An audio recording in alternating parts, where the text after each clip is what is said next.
مولاي صل وسلم دائما أبدا على حبيبك خير الخلق كلهم. مولاي صل وسلم دائما أبدا.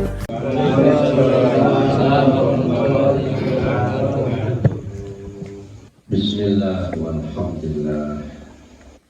الحمد لله الذي لم يلد ولم يولد ولم يكن له ولد. والصلاة والسلام على رسولنا سيدنا محمد وعلى آله وأصحابه ومن تبعهم بإحسان إلى يوم الدين. أما بعد. حضرات الكرام، أستاذنا الكريم Ustaz Faisal, Sohibul Baik Bapak Ismaili, keluarga sekalian, jamaah sekalian, sahabat-sahabat kami yang mulia. Alhamdulillah pada malam yang mulia, malam yang berbahagia ini Allah Subhanahu wa Ta'ala kembali mempertemukan kita di majlis yang mulia, di majlis yang mendudukan sunnah Rasulullah dengan zikir, dengan doa, dengan kalimat thayyibah. Dan inilah yang insya Allah akan mengangkat kita di hadapan Allah Subhanahu wa Ta'ala di yaumil qiyamah nanti akhir Allah. Kami terlebih di majlis yang mulia ini, kita semua tidak hanya sekedar berpikir, tapi juga meyakinkan diri kita bahwa Allah Subhanahu wa Ta'ala itu adalah zat yang wajib kita sembah. Tidak ada zat yang wajib kita sembah melainkan Allah Subhanahu wa Ta'ala. Karena itu mengawali majlis ini, izinkan kami kita semuanya membacakan Fatihah untuk mu'allim kitab Tajul Masail yang Syekh Muhammad Nawawi Asy-Syafi'i Al-Qadhi dan ma'lumah bi'ulmi wa nabi asuli wa a'ada'adha kita wa yusil Fatihah. Bismillahirrahmanirrahim. Alhamdulillahirrahmanirrahim. Ar-Rahmanirrahim. Maliki yaumiddin. Iyyaka na'budu wa iyyaka nasta'in. Ihdinas siratal mustaqim. صراط الذين أنعمت عليهم غير المغضوب عليهم ولا الضالين. Jamaah sekalian rahimakumullah yang kami muliakan. Saya mohon izin tidak bisa lama, agak kurang sehat. Musim hujan jadi agak meriang-riang sih. Tapi insya Allah dengan majlis taklim Allah akan mengangkat segala penyakit kita. Syekh Nawawi Asy-Syafi'i Al-Qadhi mengawali kitab ini dengan baca Bismillahirrahmanirrahim. Wa takhsisul basmalati bihadil asma' ma'a asma'i ala ma qalahu Al-Qushairi Al-Fun.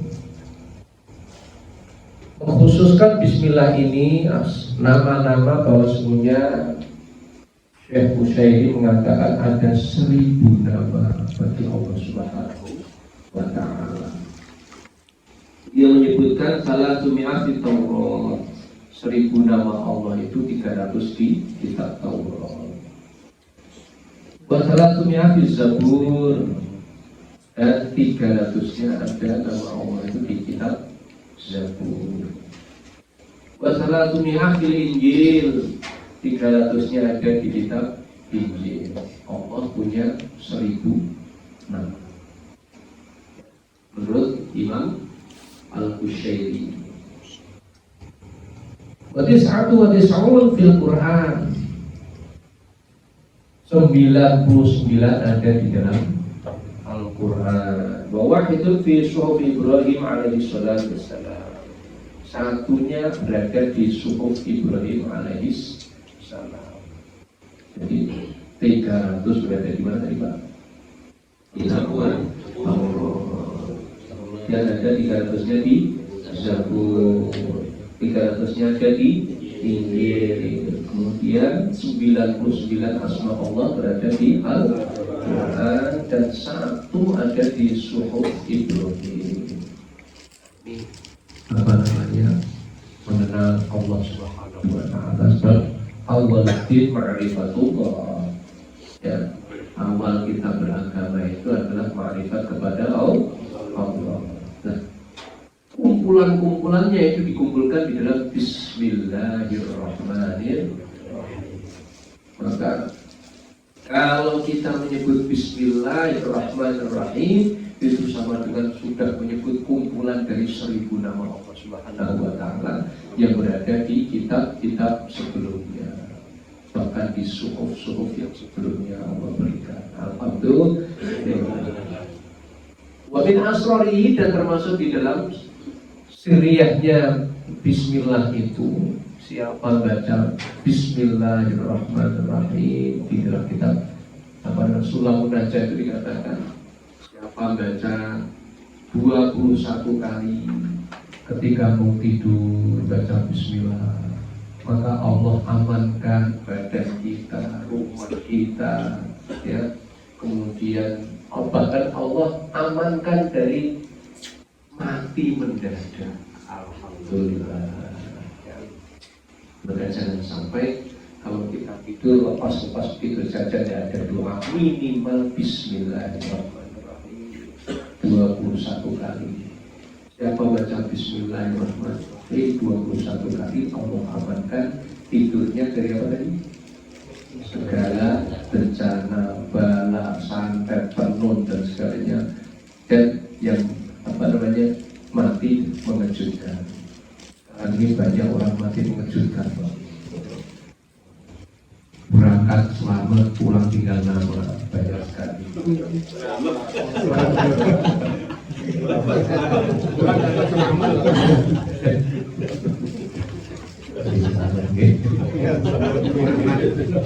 Salah satu penolaknya adalah baca Bismillahirrahmanirrahim. Ini kayaknya remeh, ringan. Dan bahkan siapa yang mengajarkan anaknya baca Bismillah, besok pasti masuk surga, pasti masuk surga. Sebab selama Bismillahirrahmanirrahim dibaca oleh anaknya, maka pahalanya akan mengalir kepada orang yang telah mengajarkan. Maka bapak-bapak yang saya muliakan jamaah sekalian, jangan melewatkan, ajarkan walaupun hanya Bismillah kepada anak-anak kita. Karena awal segala sesuatu itu dari Bismillah.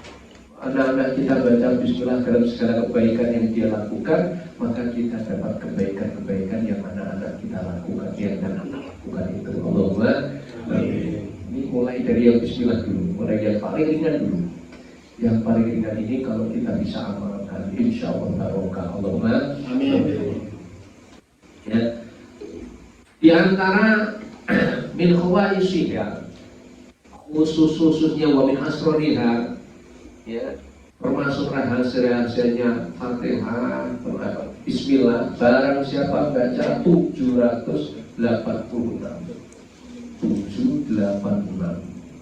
maka semua doa-doa dan hajatnya akan dikabulkan oleh Allah.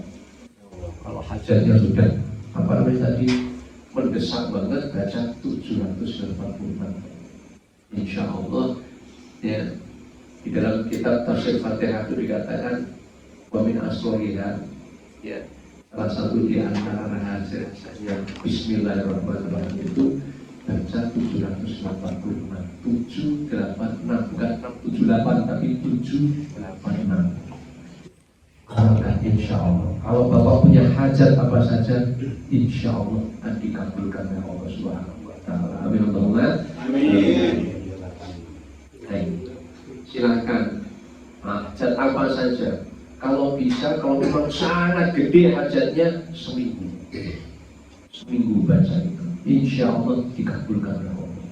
Insya Allah ini sangat mujarab, sangat sangat mujarab. Mujarab itu manjur ya, sangat manjur. Nah ini mudah-mudahan kita semua dapat barokahnya Bismillah. Amin. Para jamaah sekalian rahimakumullah, kenapa kita mengawali dengan ma'rifatullah, dengan mengenal Allah Subhanahu wa Ta'ala. Karena kadang-kadang gara-gara kita tidak kenal Allah, lalu nyalahkan Allah, ya sampai menyalahkan takdirnya Allah, itu fatal sekali. Bisa bahkan dalam kitab baca Masail dikatakan bisa menjadi maaf. Orang yang bisa sampai tidak yakin kepada Allah itu menjadi kafaro. Maka kita harus awal sekali kita itu harus yakin dulu kepada Allah Subhanahu wa Ta'ala.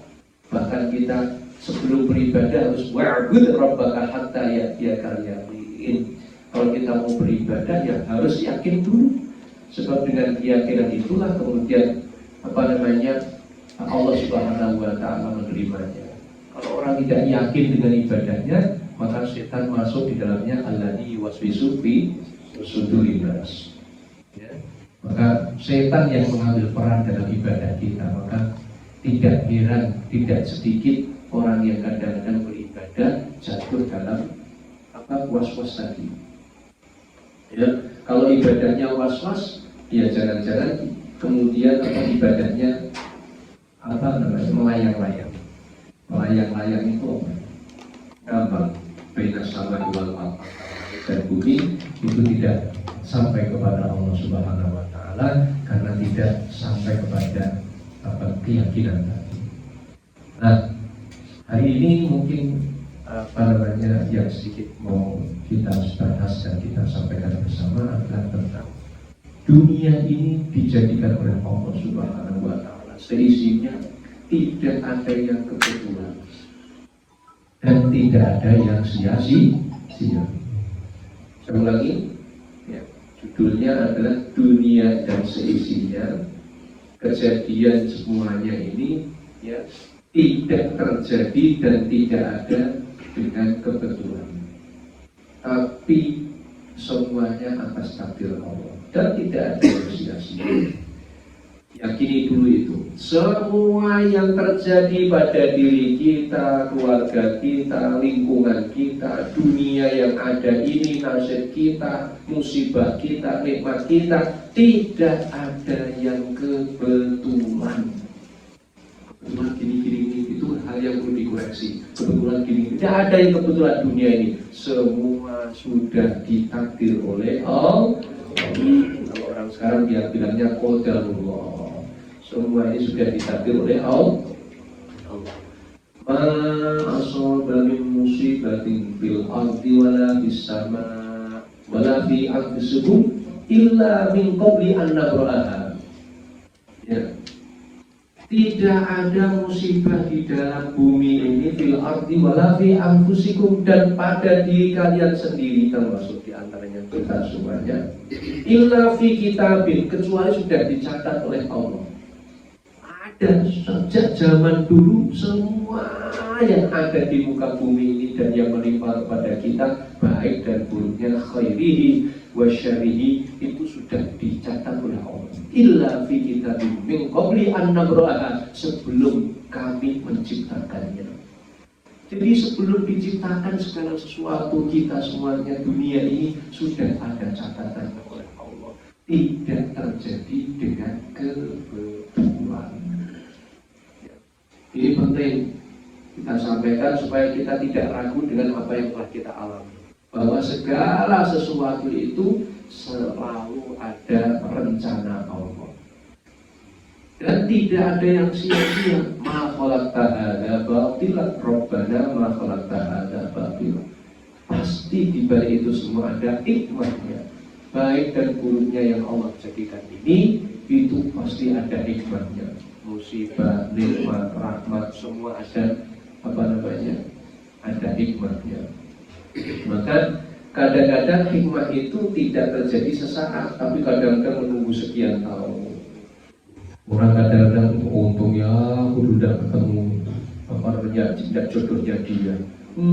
Kalau jodohnya dia mati duluan, nah misalnya itu 20 tahun yang akan datang baru rupanya gak jodohku itu ternyata dia begini, baru menemukan hikmahnya. Maka kalau sudah terjadi jangan pernah disesali. Ya, semua itu terjadi karena apa namanya, kun fayakunnya Allah. Ya, qadarullah ya Allah. Maka pertama kita sebelum melakukan sesuatu harus yakin bahwa sesuatu termasuk ibadah kita ini sudah ditakdir oleh Allah. Kita di sini datang bukan karena kebetulan, bukan karena apa namanya maaf satu dan lain orang, ya karena Pak Ustadz Faisal saya atau Pak Ustadz Usman dan sebagainya, Pak Usman, bukan, tapi karena Allah sudah mentakdirkan kita. Hanya orang-orang yang digiring oleh Allah yang mau mengikuti jamaah-jamaah dan majlis seperti ini. Sejak dulu, sejak sebelum kita lahir, bahkan hati kita sudah mungkin dicatat oleh Allah sebagai orang-orang yang cinta kepada Rabbul Hakim, insyaallah. Allahumma amin. Maka beruntunglah orang-orang yang bisa istiqomah. Mudah-mudahan dengan istiqomahnya kita semua ini mengantarkan kita semua termasuk orang-orang yang mendapatkan karomah kemuliaan di sisi Allah Subhanahu wa taala, menghadap Allah dengan selamat. Amin ya rabbal alamin. Maka jamaah sekalian yang saya katakan, kita mari setiap sesuatu ya harus dengan bismillah. Iqra bismi rabbikal ladzi khalaq. Membaca segala sesuatu, melihat sesuatu, melakukan sesuatu bismi rabbika, dengan nama Allah. Segalanya, pokoknya saya pesan pada pribadi dan pada bapak-bapak jamaah sekalian, awalilah segala sesuatu dengan bismillah, dengan nama Allah, maka tidak akan pernah sia-sia. Sebab maaf, kita bisa ibadah itu bukan karena kita, tapi karena Allah.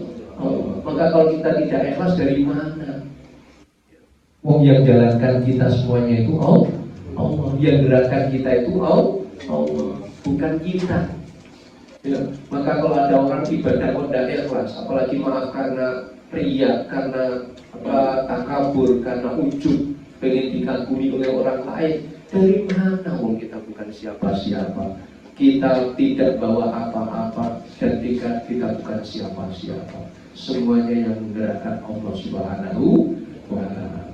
Maka mudah-mudahan kita semuanya termasuk golongan orang-orang yang senantiasa diyakinkan oleh Allah Subhanahu wa ta'ala dalam melakukan amal ibadah kita, ya, diyakinkan hati kita, diteguhkan hati kita, ya, dalam keadaan senantiasa kalimat-kalimat Allah berada di dalam lahir dan batin kita, pikiran kita, lisan kita. Amin ya rabbal alamin. Para jamaah sekalian, mari mengumpulkan yang sampai. Saya rasa ini saja yang bisa saya sampaikan. Intinya kalau bisa zikir ini harus dilanjutkan. Sebab setan itu paling benci dengan zikir, paling benci dengan zikir. Setan itu paling benci dengan zikir. Ya. Kalau lagi zikir itu setan itu jengkelnya luar biasa. Maka kalau bisa ya setiap fikuli waktu wa ahyanin wa fikuli makanin, di setiap waktu, setiap saat, setiap tempat kita berzikir kepada Allah, dan jadikanlah bumi yang kita pijak ini saksi bisa menghadap Allah kita bahwa tidak lepas dari zikir kepada Allah. Amin Allahumma amin. Sayyidina Abu Bakar radhiyallahu anhu itu kalau ngobrol, lagi ngobrol, dengarkan sambil zikir. Orang lagi ngomong, saya dapat bibirnya tidak pernah lepas untuk berzikir. Nanti kalau beliau bicara, ya bicaranya tidak ada yang lain kecuali adalah mengandung hikmah dan zikir kepada Allah. Nah, nganggurnya Sayyidina Abu Bakar apalagi, beliau tidak pernah nganggur, Pak. Dan orang yang paling dekat menyerupai amal ibadahnya Rasulullah itu ya Abu Bakar, Sayyidina Abu Bakar. Orang yang paling dekat ibadahnya menyerupai Rasulullah adalah Sayyidina Abu Bakar. Itu paling dekat. Ya, nah, tentu Rasulullah tidak ada tandingannya dari awal, ya, sampai akhir makhluk ini Allah ciptakan, tidak ada yang bisa menandingi Allah Subhanahu wa ta'ala. Andai kan penduduk bumi ini dijadikan satu ibadahnya, ya, untuk menandingi Sayyidina Abu Bakar saja tidak cukup.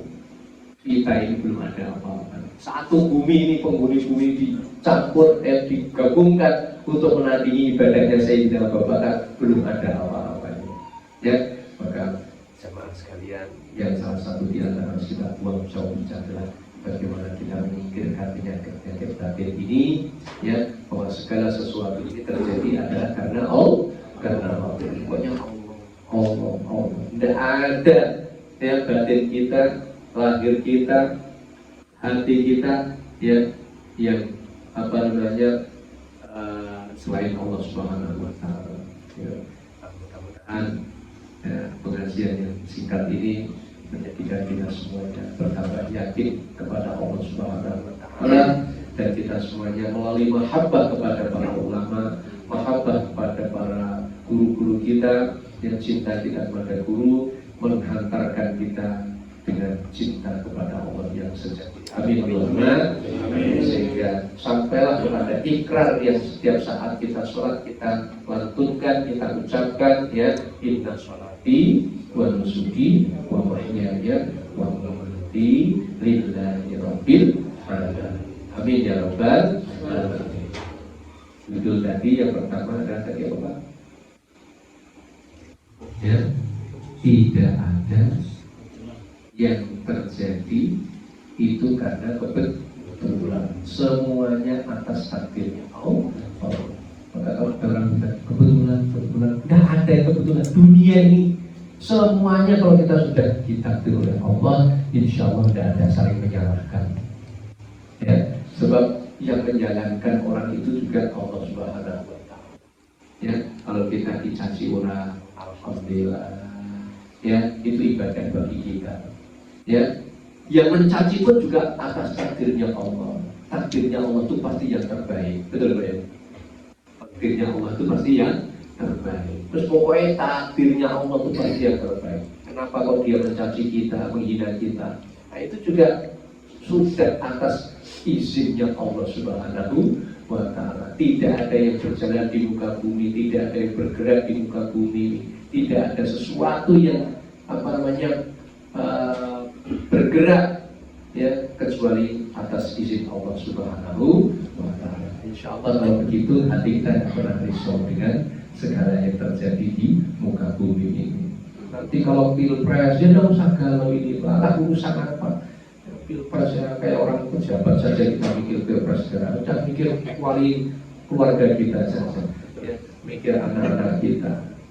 Pertama yang diperintahkan oleh Allah, ku anfusakum wa ahlikum, kuatkan tauhid anak-anak kita, kuatkan iman anak-anak kita yang nanti akan menjadi penolong dan pembela kita, yang akan kita bangga-banggakan ketika menghadap Allah Subhanahu wa Ta'ala. Amin Allahumma. Apalagi kalau sampai anak-anak kita selalu sujud kepada Allah, ya, karena itu sujud itu yang nanti akan kita hadirkan di hadapan Allah Subhanahu wa Ta'ala. Sering saya sampaikan di mana-mana, apapun yang kita miliki ini kalau kita tidak sujud tidak ada gunanya. Kalau kita tidak sujud tidak ada gunanya. Ya, demi Allah hanya sujud yang paling dibangga-banggakan besok. Ya. Besok dari Nabi Adam sampai akhir zaman ini, ya, masih kepingin orang itu, dan Nabi Adam saja masih pengen hidup lagi. Ya. Rabbil ji'un la'ali a'malu sholih. Ya Allah, kembalikan aku, ya, supaya aku bisa beramal soleh. Yang sudah meninggal tuh pengen bangkit lagi, pengen hidup lagi. Lah kita yang masih hidup ini jangan disia-siakan untuk menyembah Allah, jangan disia-siakan sujud kepada Allah, jangan sia-siakan untuk beribadah kepada Allah. Karena tujuan Allah menciptakan kita apa? Wa ma khalaqtul jinna wal insa illa liya'budun. Aku tidak ciptakan jin dan manusia kecuali supaya mereka menyembah kepadaku, beribadah kepadaku dalam setiap waktu, setiap saat, setiap tempat. Amin Allahumma. Amin. Ini saja yang bisa kami sampaikan. Mohon maaf lahir batin kalau tidak bisa panjang lebar. Mungkin ada keterangan banyak yang kurang dari kami. Pesan saya kepada pribadi dan bapak-bapak sekalian, ya, pokoknya pesankan pada anak-anak kita setiap saat Bismillahirrahmanirrahim. Ya, banyak rahasia-rahasia Bismillah. Sungguh, ya, kalau bapak-bapak mau bangun rumah itu tidak jadi-jadi Bismillahirrahmanirrahim, bawahnya Umar Faruk. Bismillahirrahmanirrahim, Umar Faruk. Bismillahirrahmanirrahim. Setiap tiang, insya Allah seperti itu. Insya Allah. Bismillahirrahmanirrahim. Umar Al-Faruq. Beliau nih yang nulis nanti insyaallah. Bismillahirrahmanirrahim. Umar Al-Faruq itu barokah, insyaallah cepat jadi. Insyaallah kami juga berdoa restu ya, kita di Islam dan membangun asal juga. Alhamdulillah ini sudah 1 tahun berjalan, tanggal pertengahan Desember nanti 1 tahun sudah menelan biaya sekitar 1,7 miliar Pak. Dari mana dananya? Dari Allah ya. Tidak ada sumbangan dari pemerintah, ada dari masyarakat sebagian ya, alhamdulillah 1 juta, 5 juta ya, yang banyak dari wali santri alhamdulillah 1,7 miliar Pak sekarang. Karena bulan Januari sudah selesai insyaallah kira-kira 2,1 miliar Pak. Dari mana dananya? Dari Allah. Setelah itu lanjut lagi ke asrama putra 1,7 miliar Pak. Setelah itu terlanjut lagi musola lagi 3,5 miliar Pak. Pokoknya harus gitu. Hidup itu ibadah, mikirnya ibadah terus. Dari mana duitnya? Allah Maha Kaya. Allah bikin bikin Jakarta Internasional Allah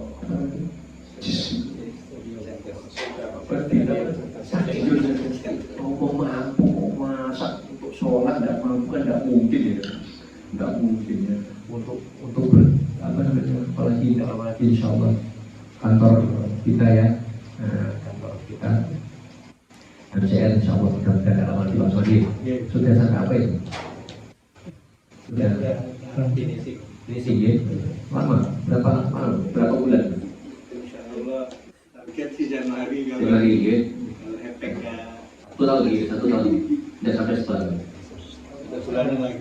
dan waktu bangunnya belum tahun ya, barokah semuanya alhamdulillah ya.